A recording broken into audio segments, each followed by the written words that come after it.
The movie starts at a wrestling event. There are a bunch of men in the ring waiting to fight each other, with the crowd being very hyped for the fight. And among the crowd is Connor McLeod, sitting like he is not there for the show. Connor closes his eyes as the wrestling reminds him of the first time he had to be involved in a large-scale fight. Connor decides to leave the arena, but as soon as he gets to the parking lot, he runs into Facile. Facile pulls out a sword, and so does Connor. They get ready and start swinging their swords. They have a very violent fight across the parking lot, but Facile disappears. Connor can't find him until he pops back up behind him, and they continue to fight on top of the cars. It gets more and more desperate until Facile decides to backflip away from Connor, who managed to grab his lost sword and disarm Facile and cut off his head. The cars act wild as Connor receives the powers. It all started back in Scotland in the 1536 century. Connor is with the MacLeod clan's army as they head off into battle. This is actually Connor's first fight, and they make fun of him for it. They ride through the village with Connor's wife, giving him a farewell for good luck. The battlefield is cold and barren. Both sides are getting ready while a storm is on its way. Kurgan is on the other side, and he wants the soldiers to leave Connor just for him. Remember our agreement, Murdoch. The boy is mine. But Connor has no idea what's going on. The battle starts, and the enemies run towards each other and start to have a brutal fight. But no one is attacking Connor while everyone else is killing each other. They all seem to be running away from Connor, but not Kurgan. He comes in on his horse and easily puts his sword through Connor. Kurgan says there can be only one, and just before he cuts off Connor's head, his friends come to save him. Back in New York, Connor is driving fast out of the parking lot when he gets stopped by the police. They get him out of the car and search him and point a gun at his head. Back in 1536, it was dawn. Connor was believed to be dead. His wife says goodbye as he passes away. In New York, the cops and press are in the parking lot where Facile died. Brenda arrives as she is part of the forensics team. The police are talking about another man who died just like this in Jersey. When Brenda finds Facile's sword, it's old and very rare. It might even be worth millions. At the station, Connor is about to be interrogated as one of the cops stares at him weirdly. Frank walks in holding a bunch of stuff. He pulls out pictures of the man who had his head cut off in New Jersey 2 days ago, but Connor denies it. So Frank pulls out the expensive sword and asks him about it. Frank thinks Connor went to the garage to buy the sword, but Connor cut off the man's head instead. Connor makes fun of the situation, and Garfield gets up in Connor's face, saying Connor killed Facile for sexual reasons, and they get into a big fight. Connor isn't under arrest, so he just walks out of the office while the other prisoners cheer for him. That night, in a car, Kurgan is driving down the road in New York. He's here looking for Connor, just as he was all those centuries ago. He gets a motel room, but he doesn't like the cashier, but he pays him anyway. He opens a briefcase, and there is his sword in there. Kurgan practices with it until daylight comes into the room. He's here for the gathering of Immortals. Brenda is in her lab when her assistant comes in telling her he's found pieces of metal in the dead man's wound and clothes. She runs a test and gets something odd, and she's confused. Brenda goes back into the parking lot by herself, but Connor was also there to get his sword back. He stays hidden while she checks the scene with a metal detector. There's something there. The same metal bits found in the wound. She hears something, but when she goes looking, Connor is gone. Brenda is having a drink at a bar when she spots Connor on the other side. She goes over to talk to him, and she thinks he has been following her because he asked if she's been to the stadium lately. All he wants is to walk her home, but she can take care of herself, so she walks out of the bar. But she wasn't going home. She waited for Connor to leave and started to follow him. He senses something and starts to run. Brenda keeps following, but he manages to catch her and tells her to be quiet, but it's too late. Kurgan is here swinging his large sword. Connor is trying to fight him off, but he's not doing so great. Connor manages to disarm Kurgan, but he is still getting beaten up. Brenda watches on as Kurgan beats up Connor, saying there can be only one, but a police helicopter shows up as they fight each other. Kurgan runs away and Connor goes off in a different direction, but Brenda stops him, asking him a lot of questions. He shuts her up and tells her to go home if she values her life. Back in the past, the clan is mourning the death of Connor, but suddenly he walks in fully healthy, like nothing happened. Everyone is uncomfortable with it. Even his friends think this is wrong. To add to that, his wife thinks he's made a deal with the devil to come back to life. He's in league with Lucifer. He pleads with them, but their mind is made up. But before he knew it, they dragged him outside, tying him to a post and beating him up. Everyone gets in on the action until Angus stops them before they could burn Connor and says it's better if they banish him from the clan. Despite the crowd's anger, Angus lets him go and he walks through the night alone. Back in New York, Connor walks into his loft and starts to get comfortable, and it turns out he has collected everything from his past. He sits down and remembers the time when he was a blacksmith and having lots of fun with his wife. They were enjoying some time together in a field when someone on a horse came jumping over them. He introduces himself as Juan Sanchez Villalobos Ramirez. The couple is confused because Ramirez wants Connor. The skies turn stormy, just like at the battlefield. Ramirez knows exactly what happened at Connor's village, so he had to send his wife away. Ramirez tells him this feeling is called the quickening, and they're brothers of the same kind. We are the same, McLeod. We are brothers! Back at the police station, Brenda meets with Frank to discuss the case. She tricks Frank by inviting him to lunch and goes back to check Connor's file. Meanwhile, Connor is at home, sharpening his blade and checking out a book written by Brenda, but he can't seem to forget the time he spent with Ramirez. Ramirez and Connor are on a lake, but Connor doesn't like it at all. Ramirez said he was Egyptian, but moments ago he said he was from Spain. This just makes Connor even more angry, but Ramirez just pushes him over into the water and makes fun of Connor as he drowns because Connor doesn't know he's immortal. Connor is shocked that he's still alive under the water. He even pulls out his sword and swings a little. Back on land, Ramirez is waiting for Connor. And when Connor attacks, he is too slow for Ramirez. Connor thinks this is the work of the devil, and they continue their conversation back at the house. Ramirez has no idea what is going on, except that they should train and get stronger until the time of the gathering, where all the immortals gather towards each other to fight for the prize. Connor and Ramirez train together with Ramirez, telling him the only way immortals die is by having their heads cut off. They keep practicing as the lessons keep coming from Ramirez. They practice and practice until Connor manages to win one fight. By now, Connor has become a master swordsman and can beat Ramirez easily. That day at the market, everyone was enjoying their time. Ramirez is walking along with Connor as he told him that he can't have a family and settle down because he can't have children. Ramirez tells Connor that he must leave his wife. And as Connor thinks about it, Ramirez tells him that he was born over 2,000 years ago and had 3 wives. The last one was Japanese, and her father gave him this sword. Back at the house, Ramirez asks about Connor's meeting with Kurgan, who's the strongest of all the immortals and comes from a brutal clan in Russia. They can't let him win the prize because the world would descend into darkness, and they have to fight him because in the end, there can be only one. Later that night, Ramirez was having a nice chat with Connor's wife. When he felt something was off, he pulled his sword and told Heather to get out. It is Kurgan who busts down the door and jumps down. He wants Connor, but Ramirez manages to cut his throat. But not all the way, so Kurgan runs up the stairs trying to escape, while Ramirez follows him and manages to throw him down to the ground. Ramirez comes back down the stairs, and the fight continues as they destroy the house, but Kurgan somehow wins through his strength and gets the power of immortality from Ramirez. Connor is in the office when he sees Brenda is there looking for him. He asks her why she is here. She asks about the night of the fight she witnessed. She even asks about his sword,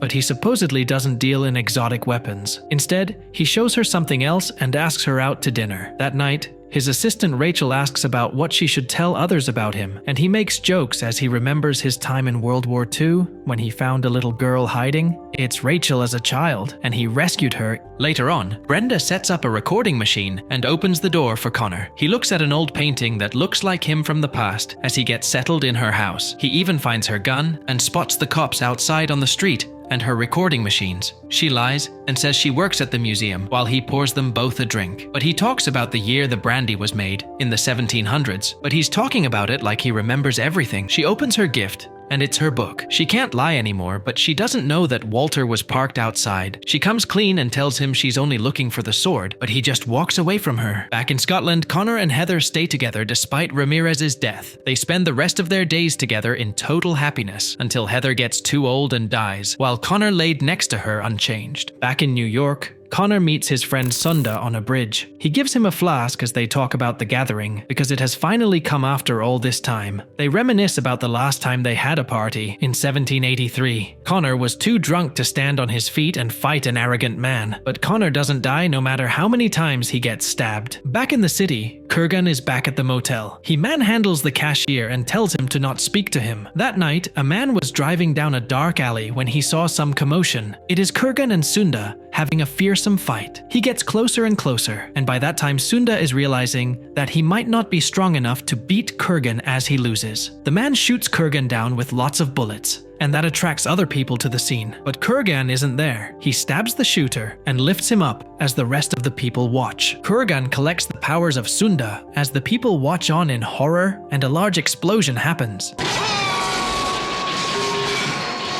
Kurgan then steals a car and drives off with a woman still inside. Frank and Walter talk about what happened at the alley the other night, and the people who saw it wouldn't talk. They talk to the man with the gun, and he tells them about what happened and that Kurgan simply got up after he shot him many times. Brenda is in the library looking for more information about Connor, and she finds his birth certificate. She talks to the doctor who delivered the baby, but he tells her the baby died at birth along with the mother, meaning Connor was using a fake identity. And back at the station, they find out through his signature that Connor has been around for hundreds of years. Connor is at church when Kurgan comes behind him, saying that they're the only ones left alive now from the Immortals. Kurgan only wants the prize, and he needs to take Connor's head to get it, but they can't fight on holy ground because of the rules. Connor makes it to his office to find Brenda looking for him. He takes her to his room filled with old stuff. He tells her the truth about where and when he was born, and that he is immortal. The next morning, Brenda is headed back home when she is met by Kurgan. He chases her around the house and takes her on a terrifying car ride. Connor is ready to face Kurgan as he says goodbye to Rachel. Connor finds Brenda tied up to a big sign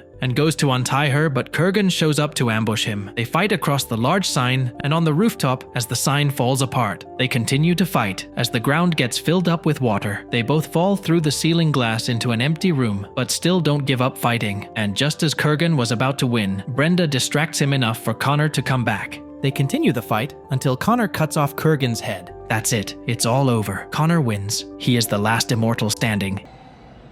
There can be only one. All the powers come rushing into him, and he collapses to the ground. Finally, in the end, Brenda and Connor go back to Scotland, where it all started, to live happily together. The movie opens in a dark world, with the world covered in a shield since 1999, up to 2024.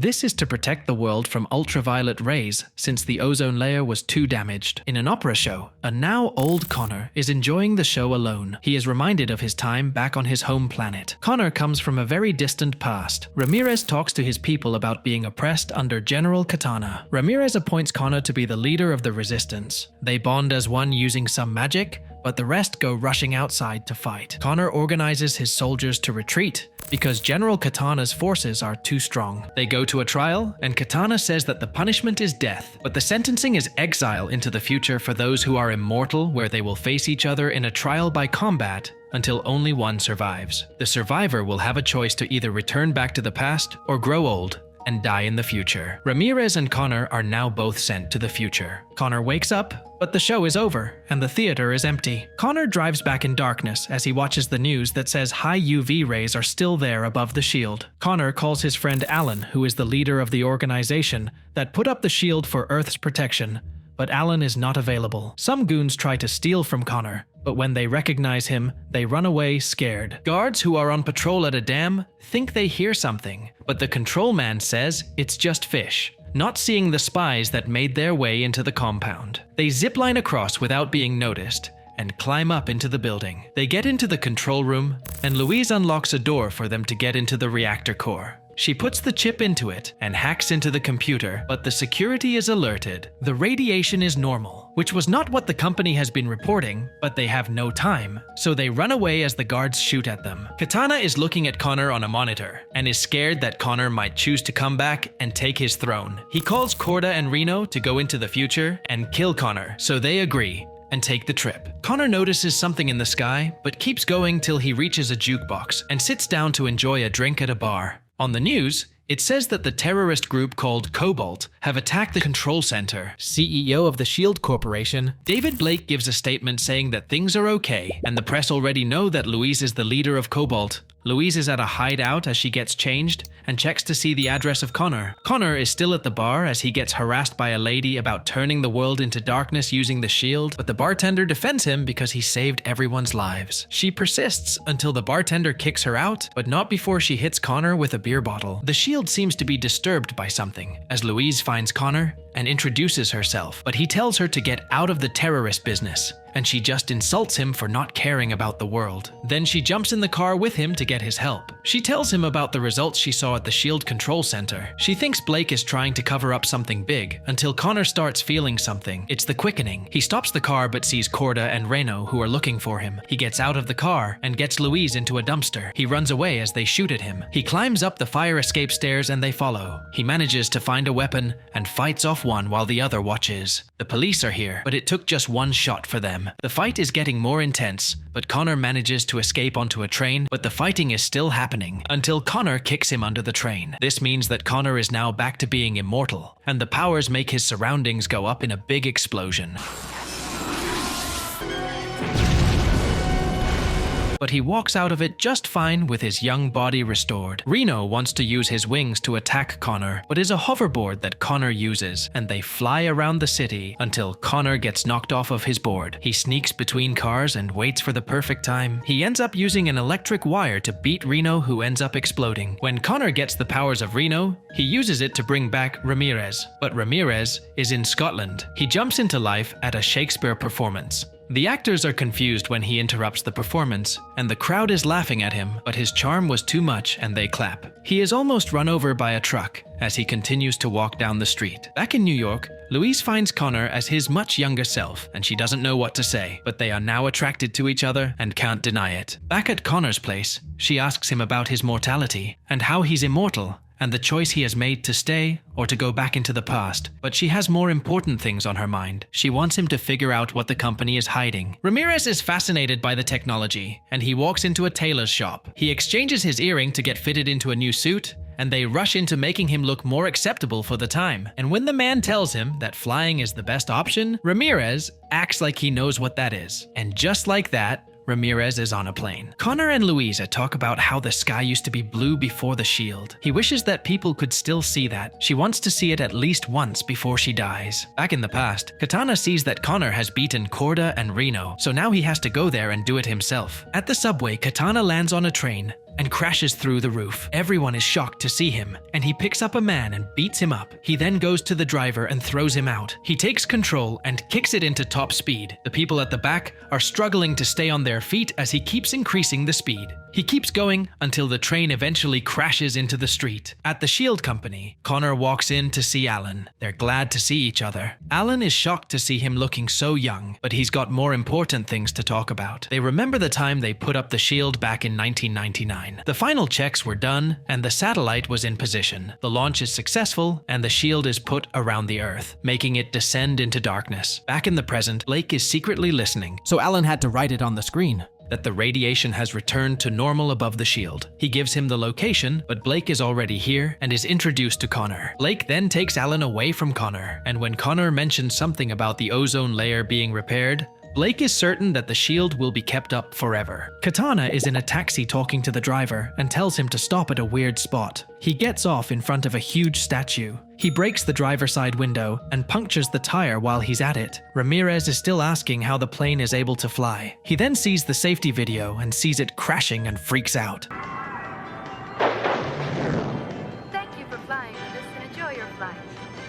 Connor is at the grave of his dead wife. She died because of the UV rays from the sun, just like the thousands of people in the solar radiation ward. He is talking as if she's still here, but he's interrupted by Katana. He jumps down and Connor is confused that he's here. They have a conversation, but they can't fight on holy ground, so he had to let Katana go. Connor gets to the same building looking for Katana. It looks empty, but the feeling is there of something evil. He hears something. Out of nowhere, a dead man falls from the sky. Connor slowly climbs up the stairs. He gets to the top floor, but there is still no sign of Katana. But suddenly, he swings his sword from behind, and they get into a big fight. They go around the floor, swinging their swords at each other until they crash out of the glass, but they keep fighting. That's when Katana cuts the elevator rope, sending Connor down with the elevator, but he's still alive. Connor finds Louise asleep on the couch. She asks about the woman she saw in the painting, so he tells her about Heather, his first wife. He also tells her about Brenda, his last wife, but something is wrong. Someone cut off the light. Louise runs up the stairs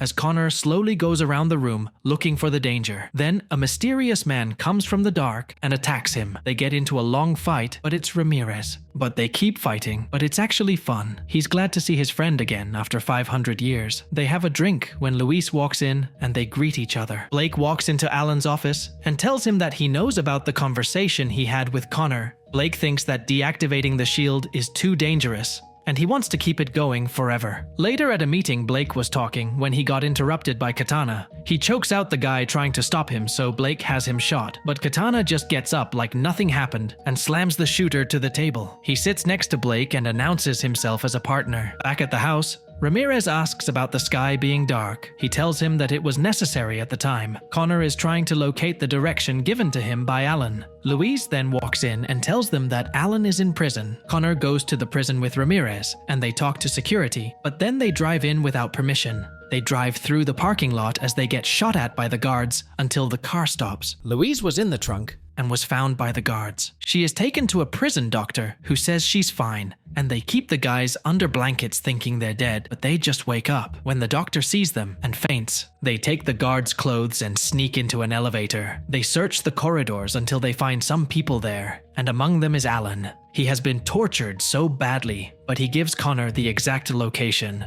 But Blake and Katana are still listening. They lock them in a room, and a huge blade starts to come down. They don't know what to do, so Ramirez has to sacrifice himself to save Connor and Louise. He uses his magic to stop the blade, and tells Connor that it'll take the power of himself and Katana to destroy the shield. The door opens, and they leave Ramirez there. At the garage, Connor and Louise steal a truck and run over Katana.